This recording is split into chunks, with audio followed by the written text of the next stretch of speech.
Now we're towards the end of the season and really wanted to go over some of the myths out there of deer hunting in general, especially as you look back and reflect on the season and get common questions on YouTube and on social media. We've gone over a lot of things in the past. I mean, we have a top 5 deer hunting myths, and the first one we talk about is peeing in the woods, and you don't have to worry about that. We've gone over that a few times. I think that video's got 1.2 million views or something like that. It's gone pretty big over the last couple years, but there's a lot of myths out there, and I want to try to keep you understanding the way that deer actually act and the way you should relate to deer when you're hunting in the woods so that you find success. That's the ultimate reason that we do these deer videos and strategy videos for whitetails, because if you're not successful, if there's not enough content for you to help you out, if it doesn't help you at all, then why even do the videos? You're not going to like them. We're going to have low views. And you look at it, I mean, we have a lot of views per video. We have a lot of subscribers. We get a lot of comments, and I appreciate that engagement, and that shows me that you know the videos are hitting. And when we have a dud one, it shows too. So you guys let me know if you like them or not. Interesting with a lot of these right here, because these are some that we kind of miss, have a lot to do with wins, but we're going to talk about these 5 right here. And ultimately, what I want you to learn with these 5 is if you believe in these, unfortunately, you're going to eliminate your chance to learn about whitetails and deer and understanding deer and improve your hunt and improve how you relate to your friends and the strategies you guys talk about. And I really want you to be successful. So if you believe in these 5 things and you just don't look the other way and you don't ask why, you don't try to improve yourself or understand a different way, then you're never going to improve. You're never going to learn, and that's the opposite of what I want for this channel. The first one, that bucks will always travel into the wind, or deer in general. Does, they're straight line movers. I refer to that with clients all the time. Does will go from the same bedding area to the same food source every single afternoon. Doesn't matter which way the wind's blowing, they're straight line movers. They go from bedding to food, bedding to food. There's sometimes that they want to have the wind at their advantage, especially if the food sources have been over pressured and pressured. But a lot of times there's not a completely opposite bedding area that they change to for every single wind. And you think about it, that's crazy that they would only go into the wind to a food source. That means that they need to bed all the way around that food source 365 depending on which way the wind's blowing, and that's not the way it works. They have their secure bedding areas. A lot of times I believe a mature buck, the older he becomes, he has 3 or 4 safe spots he likes to bed, and that's it. And if he's not pushed out of one, he might be there for weeks during the hunting season. Where does, they'll just be in that same one over and over again. Bucks will change drastically to find food sources. But traveling into the wind, a lot of times as it relates to their afternoon food source and their major movements, they don't travel into the wind except very rarely. Now bucks, does are straight line movers. Bucks I look at as they move in a football movement. They might start in point A, end in point B, but how they get there might depend on the wind. They always like to cheat into the wind. What I find a lot of times, they're working sideways into the wind. A lot of times when they're cruising ridge tops, the thermals are going uphill, they're on the top of that ridge line, and they can scent check everything down below. It doesn't mean they're going into the wind, because they'd have to go straight down the hollow every time. And then what do they do when they get down there? They just went down into the wind. Do they curl around, do it again? The point is, a lot of times they're using a crosswind. A wind might be angling. It seems like some of the best times I've had are hunts where I barely have a wind advantage, where I know that I can cheat it by 90 degrees, and the wind's blowing this way and the deer's traveling this way. So they have that slight advantage to them when you're just on the outside of that wind cone looking at them. But deer do not travel into the wind specifically to do anything.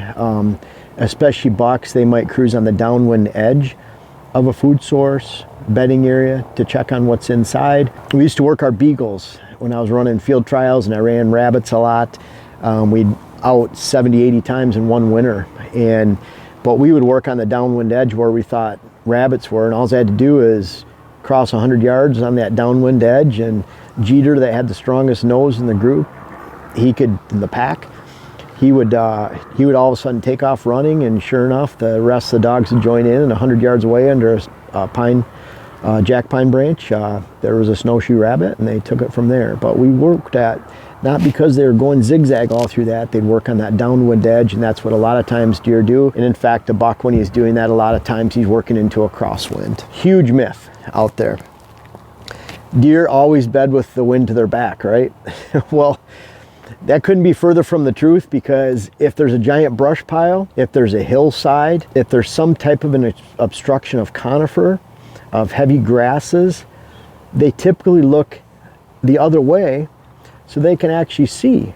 They're not going to look into the side of a hill and then expose their whole backside just because the wind is coming up the ridge. They're usually facing the other way, and in that case they would have their nose in the wind, but there's a lot more to it. And what I find a lot of times is if they feel safe, they'll bed with the safe side of their cover and bedding cover at their back, and they're looking towards danger. A lot of times when we're walking into an open woodlot, we see flags take off a long ways away. We might have had the wind at our advantage and we're moving into there, but those deer are actually facing us, and they're facing their biggest source of danger or location of danger, and they take off. They see us coming from a long ways away. But there's so much more to consider than the deer just bedding with the wind at their back, and they're always facing that direction. They're not going to stare with their nose right into cover, right in their face where they can't see. They really like to see. They really like to have that visibility. And I find a lot of times they're bedding with the safe location on their back, and they're facing danger regardless of the wind.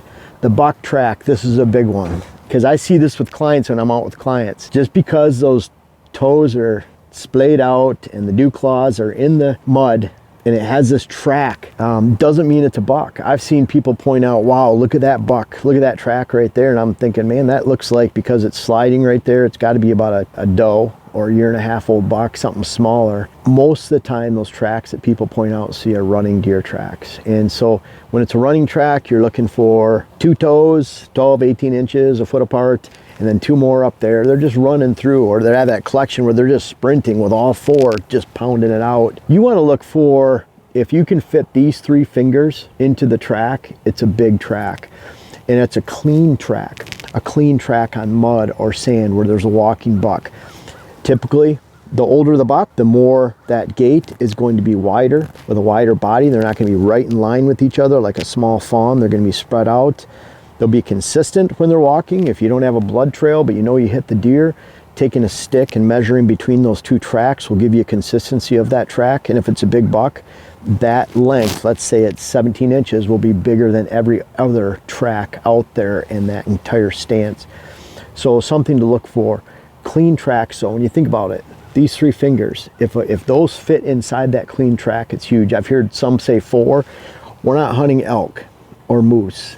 We're looking at deer-sized tracks, and that's big. When you think about it, you think about a clean track that's that wide and that tall, that is a huge track. You rarely see those. And typically, if it's an older buck, 4, 5, 6 years old, and it's got that mature frame at 4 years old, it's going to be big. Does mature at 2.5 years old. There's always oddity out there, but those bucks typically have a lot bigger track, and you're going to notice that a big difference between a 4-year-old track and a 1.5-year-old track, or 2.5. And we have a picture. I'm going to need to send that to Dylan and get permission from the person that gave it to me, but it's one of our local bucks that we only have a couple pictures of. This is on our property in Minnesota, but he's a giant 6 or 7-year-old buck looking down at a 2.5-year-old. And you tell me those 2 bucks have the same track size? No way. It's huge difference between those 2 bodies, between those deer. And that buck track, when it's splayed out, try to educate yourself. You know, a lot of times start looking for the other toes and see if it's running, and you won't see that even step. You're going to see cluster of 1 or 2, or of 2 tracks or 4. Either it's jogging along or just outright sprint, but you'll find that, and you'll find evidence of that. And I've seen it all the time where you see a small deer cross a road and it ran across. Go look at the track up there. It'll be kicking up soil, and it'll make you think that, wow, that's a giant deer that just ran across here, when you just saw it was a fawn or a 1.5-year-old doe or whatever it was. Number 4 the south-facing slope. The deer always bed on the south-facing slope is such a giant myth. Now, south-facing slopes are a good area to hunt, all things being equal, because a lot of times they have more browse and a higher stem count and a more diversity of cover and habitat. So more food, more cover, good place to start. But as far as where deer bed, for example, a lot of sheds you might find on a south-facing slope, but that could easily be because there's more winter browse on that side, so they're spending a higher percentage of time. That doesn't mean they're bedding there. They give you an example. I'm trying to give you an example of, look at this in different lights to help the understanding, but you look at deer that are bedding on a south-facing slope. Let's say the temperatures just dropped from, say it's, let's say central Indiana, and the temperatures are topping out at an average of 34 degrees in January, 33 degrees. All of a sudden there's some really harsh conditions that come through, giant northwest winds, the temperatures drop to 0 to 5 degrees daytime highs, and deer need to seek shelter, and they might be on that south-facing side because the wind is coming out of the northwest. Now they can get on that south-facing slope and they're out of the wind.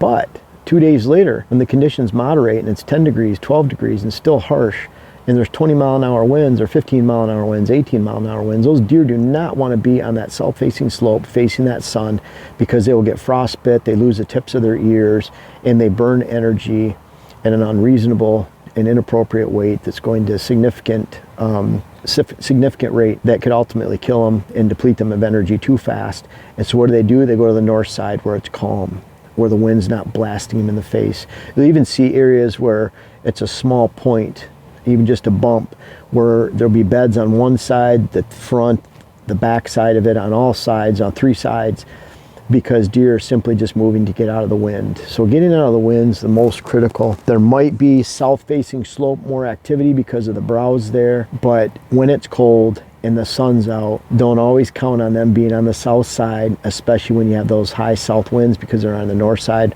Instead, always look at it that deer relate to their afternoon food source. Wherever they're feeding in the afternoon, they're gonna bed in the adjacent cover, and you'll find them doing the same thing every day, regardless of the location. And those best locations might be a U of, we have a lot around here that faces north, and it's a big U where 2 points are coming out, and if there's northwest winds, they can hide here. If there's southwest winds, they hide here. It's all facing north, it's all in the shade, but they bed there every single day, and they go hit their food. And that also, we could put that in here with the south-facing slope, that deer always bed in the upper 25% or on the military crest. It sounds really smart, but it isn't, because if there's high amounts of food up top on the ridge, then those bucks are going to bed low, those does are going to bed closer to the food source. If the food's down in the valley, then does are going to bed close to that food source, and bucks are going to bed up high. If there's food in the valley and in the top, you might even find there's not enough room for bucks, and especially mature bucks that need more reclusiveness, but you're going to find does bedding next to both those food sources, and then hopefully some nice benches in between where bucks can bed. So really think about that as it relates to ridges. I love ridges because it determines that deer are in a certain location or not, but relate that to food, relate it to the weather, and that'll help you narrow it down a lot better and have a better understanding of deer. And number 5, we go over this a lot, that bucks are nocturnal, and they are not nocturnal. If they're nocturnal on your land, that just means that they're daylight moving on someone else's. What I find, especially as a buck gets older, only 5% or less of all properties in the area, and that would result in a very small percentage of public land, actually attracts the daylight movements and attention of bucks. Be that 5%. If deer are nocturnal in your area, bucks are nocturnal, then it's likely they're nocturnal because a lack of quality food, a lack of quality cover, or you're pressuring the deer herd too much. Again, I talked about in another video, you have to be very critical of yourself, especially at the end of the season or the end of a weekend, and the adverse reaction of deer to your presence. But it's usually one of those 3, and a lot of times 2 or 3 out of those 3 of why a buck is nocturnal. He's always moving during daylight somewhere. He gets up and feeds 5 times in a 24-hour period. And a smart hunter will find where his daylight core area is, and you can hunt him in his bedding area. He might only have to move 50, 100 yards to get into a location that you've predetermined and snuck in the morning, and waiting for him to come into that location. And as we talk about in the late season, hunting bedding areas, staging areas, where you're hunting that thick source of cover, where those bucks can step out of and actually rub, scrape. It's a social area. And then they're traveling 300 yards to food. That's often a great place to hunt. But bottom line, bucks are not nocturnal. Always believe that if you're seeing nocturnal buck movement, you're getting pictures in the middle of the night, they're somewhere else during the daylight. And when you have that understanding and you ignore that bucks are nocturnal, or especially the older they get, then guess what?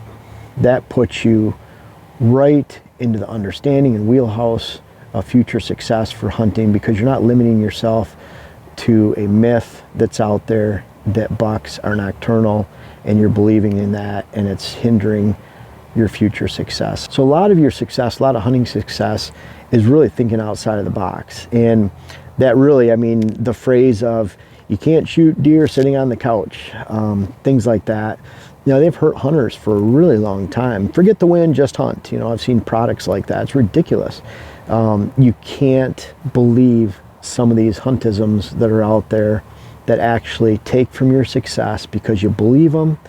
It causes you not to learn, not to improve yourself, not to advance your skill. And these 5 right here, I hope we've debunked them well. If not, I'm sure you have questions down below in the comments.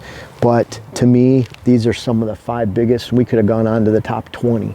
To me, it's even a book out there waiting to happen. That there's so many things that have been believed in the hunting industry for years, that Grandpa Joe passed down to Uncle Larry, that passed down to your dad, that passed down to you. And unfortunately, they've been misunderstood and incorrect for decades, and it's led you on a path to not finding success. Turn it around, think outside the box, understand these debunked myths, and you could have a better season next season and beyond for the rest of your life. Now, as we transition into habitat season, I hope you've had a chance to check out my web class, How to Design Your Whitetail Parcel. It's on my website, whitetailhabitatsolutions.com. I have a link in the description, and I hope you can find it, check it out, and enjoy it this year.